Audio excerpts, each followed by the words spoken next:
Petkova? Centrifuga.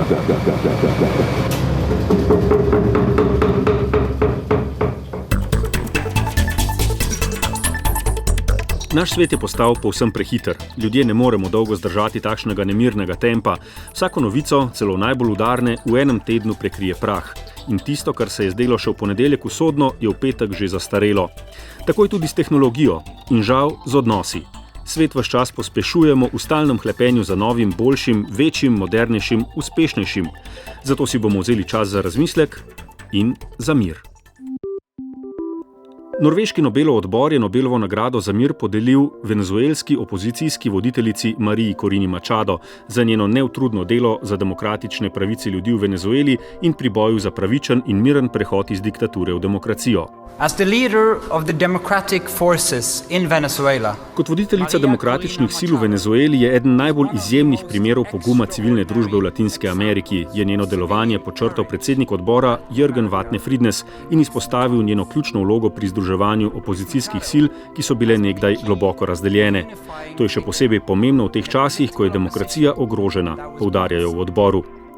Čeprav se lahko med sabo ne strinjamo, pa bi se o nekaterih osnovnih stvareh, kot na primer človekovih pravicah in prednostih svobodnih volitev ter predstavniške demokracije, morali poenotiti.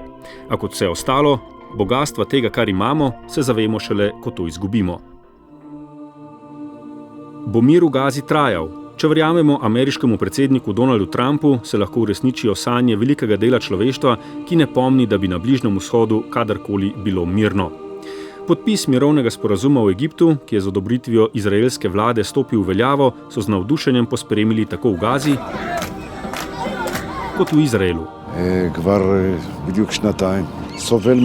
Točno 2 leti sta minili, je v Tel Avivu povedal sorodnik enega od talcev Asher Kalfon. Upamo, da se bo vrnil živ in zdrav. Upamo, da ga bomo v 2-3 dneh že lahko videli in se skupaj z družino veselili. Res si želimo, da se vsi vrnejo živi in zdravi. Nedeljski gost, plastični kirurg Tom Potokar, je v zadnjih 2 letih po napadu Hamasa in odkar divja izraelsko pustošenje Gaze 2-krat delal v tamkajšnjih bolnišnicah in tam videl stvari, ki si jih je težko predstavljati. Most people that I speak to, the vast majority, all they want is to live in peace. Their kids to go to school, to see them come home in the evening. Večina ljudi, s katerimi govorim, pravi, da si samo želijo živeti v miru, da bi otroci hodili v šolo, se vrnili zvečer domov, praznovali rojstni dan, imeli hrano na mizi. Ne želijo ničesar več. Fizične rane so nepredstavljive, ob tem pa sta 2 leti agresije zarezali tudi globoke in neizbrisne rane v notranjost ljudi in odnosov.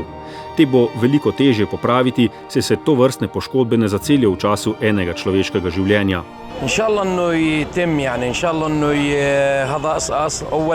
Upajmo, da bodo podpisali sporazum, je v Ramali na Zahodnem bregu dejal Palestinec Wael Abdullah. Dovolj je bilo ubijanja, dovolj uničenja, dovolj bežanja. Upajmo, da premirje stopi v veljavo. A zgodovina nas uči, da Izraelci ne držijo svojih zavez, zato nas je strah, da bo dogovora konec, ko bodo dobili nazaj svoje talce. Torej moramo biti toliko realistični, da vemo, to je le prvi korak na zelo dolgi poti in ovir je toliko, da jih niti najboljši poznavalci ne morejo prešteti. Domače dogajanje so zaznamovale preiskave Komisije za preprečevanje korupcije, v katere je vključen predsednik vlade Robert Golob. Verjetno tudi v iskanju miru je v začetku tedna glede osnutka ugotovitev v zadevi Karigador povedal. Naj povem, da dokumentov še nisem videl, nisem jih niti prejel, vem, da jih je prejel moj odvetnik, zato svetujem, da kdor ima vprašanje, se obrne neposredno nanj, jaz bom pa komentiral, ko bom to prebral, pa bo še dovolj priložnosti do konca tedna. Konec tedna je tu, a predsednik vlade teh dokumentov ni podrobneje komentiral. Verjetno tudi zato, ker se je vmes zgodilo veliko stvari. Komisija za preprečevanje korupcije je v osnutku ugotovitev v zadevi Bobnar očitke zožila na 2 SMS sporočili.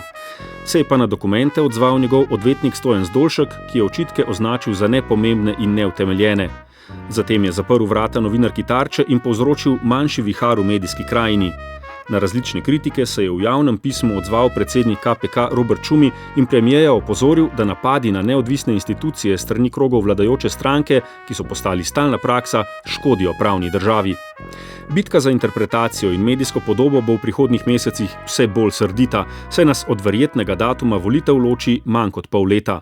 Vlada pa ima odprtih kar nekaj front, med drugim so njeno pokojninsko reformo ta teden začeli rušiti nekateri sindikati, ki so začeli zbirati podpise za referendum.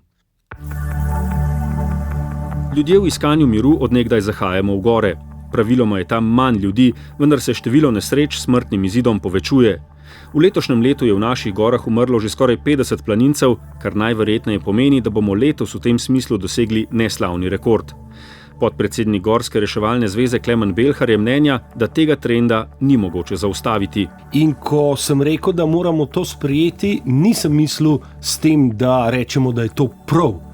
Ampak je nekaj, kar je prišlo, kar nas je doletelo in predvsem zahteva od nas to, da se nehamo s tem boriti, ampak da sprejmemo v smislu priprave na to, da se zavedamo, da tako stanje imamo. Vseeno pa ljudem, ki želijo v gore in tega niso vajeni, polaga na srce, naj svoje podvige raztegnejo na daljši čas. Naj gre na Triglav, res, ampak pot na Triglav je dolga. Ne tistih 6 do 12 ur, ampak je dolga več let. In na tej poti se da zelo uživati. Torej nekdo, ki začne Šmarno goro, pa gre potem na pravo sredogorje, pa na nizke 2000-ake, pa potem na 2200, pa gre na kakšno Mojstrovko in gradi izkušnje, in to mislim, da je najlepša pot na Triglav. Pot do vrha je včasih dolga in zavita, vseeno pa morda prav takšna da več zadoščenja kot hiter podvig. Predvsem pa je bolj varna. Za prihodnost družbe in države je zelo pomembno, kakšne so naše šole. Mednarodna raziskava poučevanja in učenja Talis je med drugim pokazala, da si učitelji v Sloveniji, ki kljub težkim razmeram ostajajo motivirani, želijo več. Višje plače, več sodelavcev, več spoštovanja. Državna sekretarka na Ministrstvu za vzgojo in izobraževanje Janja Zupančič. Zdi se, da se učitelji skozi to oceno virov stresa sporočajo, da potrebujejo nekaj pedagoškega miru, zato da bodo lahko kakovostno izvajali svoje vzgojno-izobraževalno delo. To pa seveda lahko dosežemo tako, da negujemo medsebojne odnose znotraj kolektivov z učenci, staršimi, da je tudi vodenje v šolah dobro. Zaskrbljujoče je, da petina učiteljev 3. triade osnovne šole razmišlja o menjavi poklica, kar bi kadrovsko stisko v šolstvu še poslabšalo. Kot glavne dejavnike stresa učitelji navajajo ustrahovanje in žalitve, preveč ur pouka in upoštevanje raznolikosti učencev. Časi se res spreminjajo. A vse to so naši aktualni in bolj kot ne vsakdanji problemi. Proti resničnim nevarnostim, s katerimi se soočajo ljudje v Sudanu, v Ukrajini in v Gazi, so povsem premagljivi. Kar pa ne pomeni, da tudi mi nimamo podobnih ran iz preteklosti, ki nam lahko služijo kot opomnik, kako dolgo traja, da se zacelijo. Peter Hribar, nečak po vojni umorjenih zakoncev Hribar, je v oddaji Ars Humana povedal, da razume, kako težko je danes razmišljati in se pogovarjati o dogodkih iz polpretekle zgodovine. In zato jaz razumem veliko ljudi, ki enostavno te naženejo. O tem jaz ne bom govoril s tabo. Ne maram, fertik, ker se ne želijo obremenjevati. Tle bi pa jaz dodal tole, ne.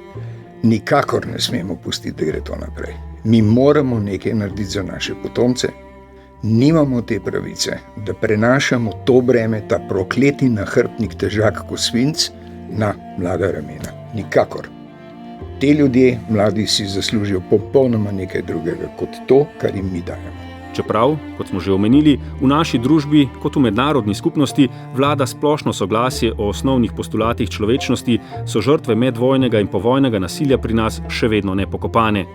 Predsednik Slovenske akademije znanosti in umetnosti, dr. Peter Štih. Še vedno pravzaprav, kar je katastrofalno stanje pravzaprav, da 35 let v slovenski državi, samostojne slovenske države, nismo uspeli teh stvari zaključiti in pripeljati do enega konca. Se pravi, država in politika nista naredili naloge, ki pravzaprav bi jo morali narediti na tem področju. Vedno se zaplete pri podrobnostih in simbolnih obeležjih. V dobi hipnih impulzov in preprostih sporočil se je težko prebiti čez poplavo všečnega in žal tudi banalnega. Zato si vzemimo tudi čas za jok in smeh, za čudenje in razmislek, za poslušanje in male pozornosti. Torej za vse tisto, kar nas zbližuje in dela človeške. In kjer tega ni, tam pač ne bi želeli biti. Centrifugo sva tokrat zavrtela tonski mojster Liam Samsa in novinar Matej Hrastar, ki vsem želim prijeten konec tedna in veliko trajnega, notranjega in zunanjega miru.